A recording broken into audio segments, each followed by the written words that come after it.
Shalom Bapak Ibu Saudara-saudara sekalian yang kekasih dalam Tuhan Yesus Kristus.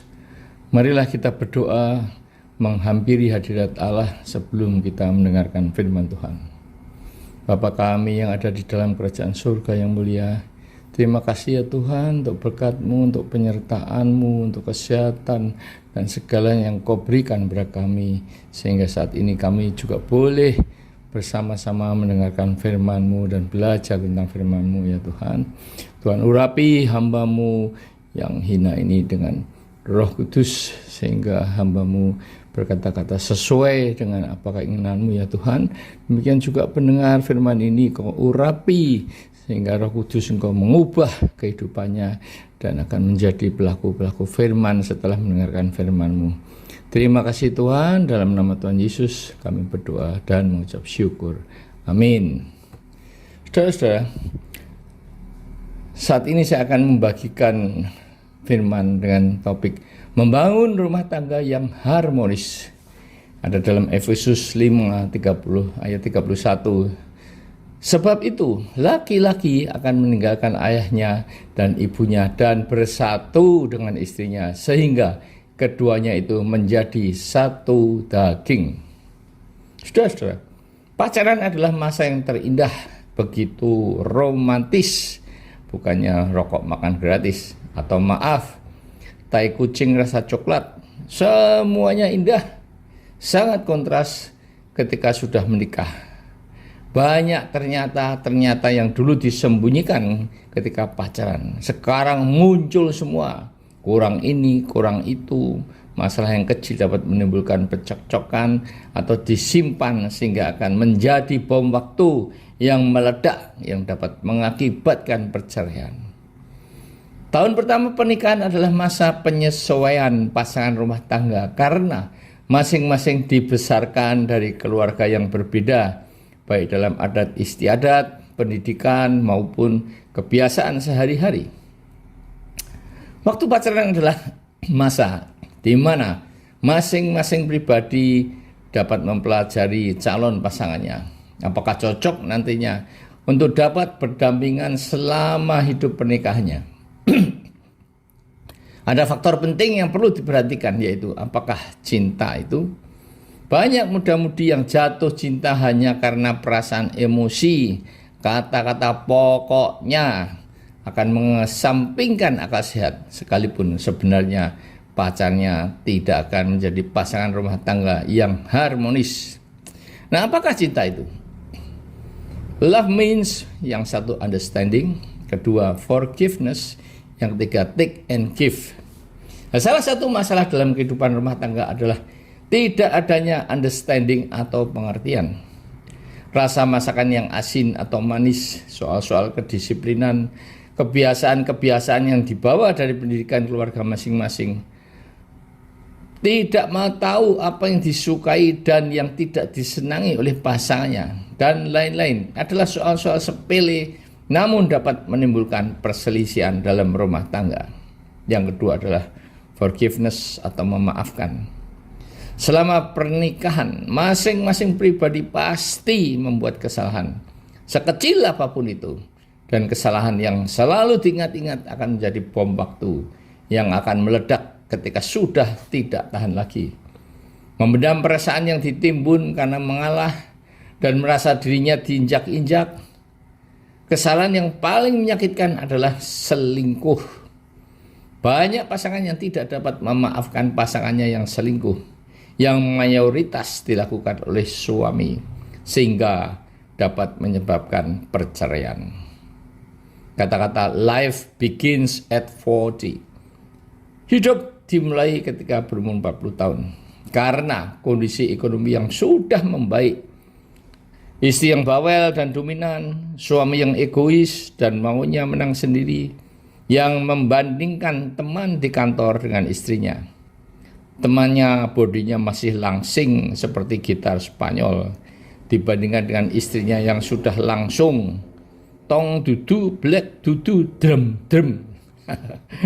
Teman wanita yang selalu berpakaian rapi, berhias diri dengan bau parfum Chanel, tetapi istrinya ketika berangkat mau bekerja ataupun pulang ke rumah selalu masih memakai daster, wajahnya semrawut karena mengurus pekerjaan rumah tangga seperti mencuci, memasak, menyiapkan makanan suami dan anak-anak, mengurusi anak-anak dan lain-lain pekerjaan, sehingga dia pusing dan badannya bau PPO.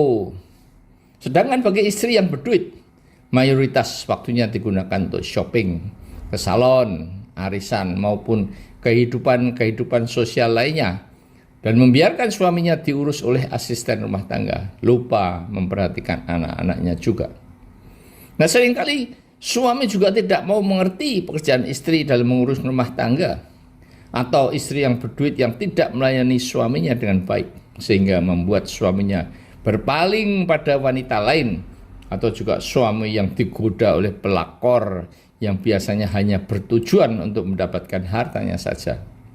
Yang ketiga adalah take and give, memberi dan menerima. Saling memberi dan menerima, sifat egois, mau menang sendiri dan dominan. Demanding adalah bukan kasih yang memberi, melainkan hanya ingin menerima, ingin dilayani dan diperhatikan oleh pasangannya. Kembali kepada ayat Efesus 5 ayat 31. Di mana suami istri harus menjadi satu daging. Apa yang harus dilakukan agar rumah tangga itu harmonis? Yang pertama, Kristus adalah dasar rumah tangga. Tidak mungkin dua orang dapat menjadi satu daging karena adanya perbedaan-perbedaan yang tidak dapat dihilangkan sama sekali. Hanya firman yang dapat menjadikan pasangan itu untuk saling mengasihi, saling memaafkan seperti Kristus dengan kasih agape-Nya. Di Efesus 5 ayat 24 dan 25 dikatakan, karena itu sebagaimana jemaat tunduk kepada Kristus, demikian jugalah istri kepada suami dalam segala sesuatu. Istri diciptakan sebagai penolong, ibaratnya leher yang menopang kepala suami. Hai suami, kasihilah istrimu sebagaimana Kristus telah mengasihi jemaat dan telah menyerahkan dirinya baginya. Inilah hubungan timbal balik yang harus mendasari kehidupan rumah tangga agar menjadi harmonis. Yang kedua, dapat menyadari dan menerima kekurangan pasangannya. Karena tidak ada satupun manusia yang sempurna. Terimalah dia sebagaimana adanya dengan segala kelemahan dan kekurangannya. Seperti lagu I love you because of you are. Aku mencintaimu karena hanya kayak begitu itu. Karena seperti yang kamu ada. Ketiga, love means never having to say you are sorry. Janganlah memohon maaf kepada pasanganmu ketika tindakanmu sudah menyakiti hatinya. Seperti kata Cak Lontong, mikir sebelum bertindak. Think before you leap, kata si Buli. Luka tubuh dapat diobati, namun sekalipun sudah sembuh, bekasnya masih ada. Apalagi luka hati, sekalipun sudah dapat memaafkan, namun bekasnya yang tidak tampak akan tetap masih ada di dalam pikiran dan emosinya. Dan inilah yang dapat merupakan bom waktu, yaitu ketika mengungkit-ungkit masa lalu yang menyakitkan hatinya. Yang keempat, menjadi satu daging. Berarti masing-masing harus mematikan setengah dari keinginan dan kedagingannya. Seperti egois, selfish, keinginan mau menang sendiri, ingin agar pasangannya menjadi seperti apa yang dia inginkan. Karena jika masing-masing tidak mau mengubah sifatnya dan menyesuaikan, maka akan menjadi 1+1 sama dengan 2. Sehingga yang terjadi adalah perselisihan dan percekcokan. Tetapi jika masing-masing mau mematikan setengah dari keinginannya, maka terjadilah setengah plus setengah sama dengan 1. Sehingga terpenuhilah ayat yang mengatakan bahwa keduanya menjadi satu daging. Yang kelima adalah lakukan sentuhan kasih sayang. Pelukan, ciuman yang dilakukan atas dasar kasih sayang akan membuat perasaan nyaman. Memeluk istri ketika sedang memasak dan berkata, I love you honey, juga ciuman di pipi yang mesra ketika mau tidur atau ketika bangun akan menimbulkan perasaan nyaman dan merasa disayangi. Tetapi ingat, jangan mencium dan berkata I love you ketika bangun tidur karena bau mulut yang aduhai. Kadang-kadang lakukan rayuan gombal mukio yang pasti disenangi daripada caci maki. Yang terakhir adalah nikmatilah kebersamaan sampai maut memisahkan.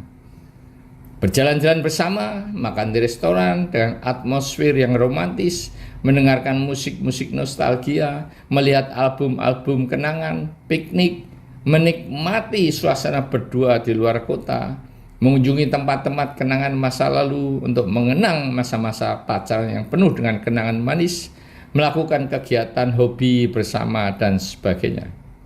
Hanya saja masalahnya akan menjadi berat bagi yang ditinggalkan pasangannya karena dipanggil Tuhan. Dia akan merasa kesepian dengan kesendiriannya. Namun seperti kata pengkhotbah, ada pertemuan dan ada perpisahan. Amin.